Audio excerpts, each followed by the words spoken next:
Poster मार्च चल रहा है, बैठेंगे तो बटेंगे, बोलेंगे।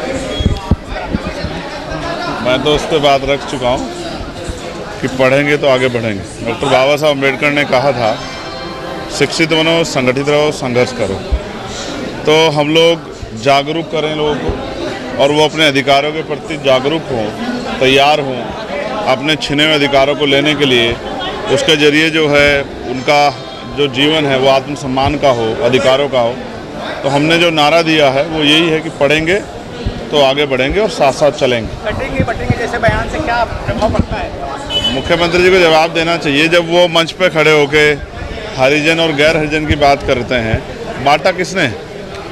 पहले ब्राह्मण, क्षत्रिय, वैश्य में, फिर जातियों के आधार में, जातियों में भी जातियाँ, गोत्र किसने बांटा है?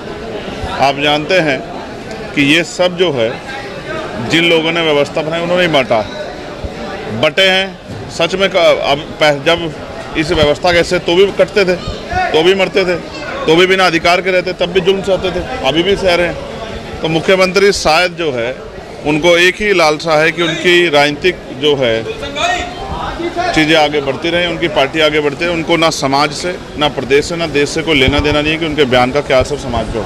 सर, एक जब सीसा विधानसभा में आपके प्रत्याशी ने पर्चा दाखिल किया था, लेकिन उनको उसकी टिकट नहीं बुलाया गया, क्या साजिश इसके पीछे? देखिए, मैं ये समझता हूँ कि जिस तरह का टिकट डिस्ट्रीब्यूशन हुआ था, भाजपा के लोगों ने डर के षड्यंत्र करके हमारे प्रत्याशी का पर्चा कैंसिल कराया।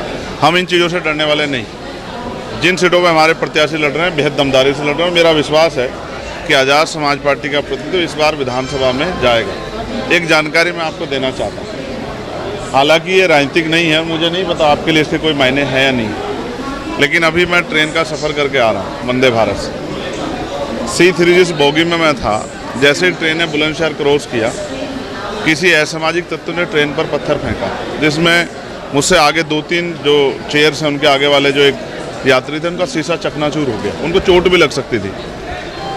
मेरी नज़र में ये ज़रूरी नहीं कि षड्यंत्र का हिस्सा हो, किसी को नुकसान पहुंचाना, ये लापरवाही भी हो सकती है, ये जानकारी का अभाव भी हो सकता है। मैंने ये अपील की है एक्स के माध्यम से अपनी बात रखते हुए कि सबसे पहले गांव में, घर में माँ बाप और फिर स्कूल में एक जिम्मेदार नागरिक बनाने के लिए संवैधानिक कर्तव्य, संवैधानिक अधिकार के साथ संवैधानिक कर्तव्य क्या है एक नागरिक के, उसके लिए भी हमें लोगों को तैयार करना चाहिए बचपन से ही।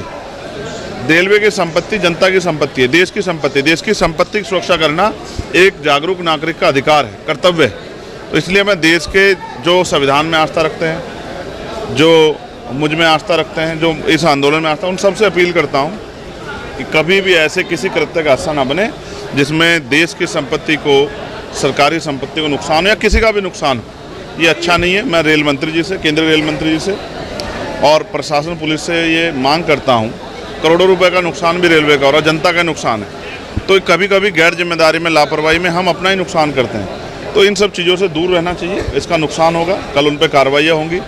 ये नासमझी खतरनाक है। इसलिए मैं अपील करता हूँ सभी जागरूक नागरिकों से, उनके माता पिताओं से, बच्चों के और उनके परिवार के लोगों से कि ऐसी किसी भी घटना के लिए सबसे पहले स्वतः अपने बच्चों को घर पे जागरूक करें और फिर स्कूल में भी इसको बचपन से पढ़ाया जाना चाहिए कि क्या आपको करना है, क्या नहीं करना। सर, एक सवाल और, सीसा विधानसभा आप आए थे, कुछ दिन पहले कानपुर आए थे, आपने कहा था इरफान का सपोर्ट किया जाएगा, आप क्या कहते हैं? देखिए, राजनीतिक रूप से मेरी कुछ मजबूरियाँ हैं, लेकिन अगर वो उनके परिवार के लोग चुनाव लड़ रहे हैं तो जनता को तय करना है कि जब किसी पर जुल्म हो तो उसकी मदद करनी है या उसको अकेला छोड़ना है, जनता को।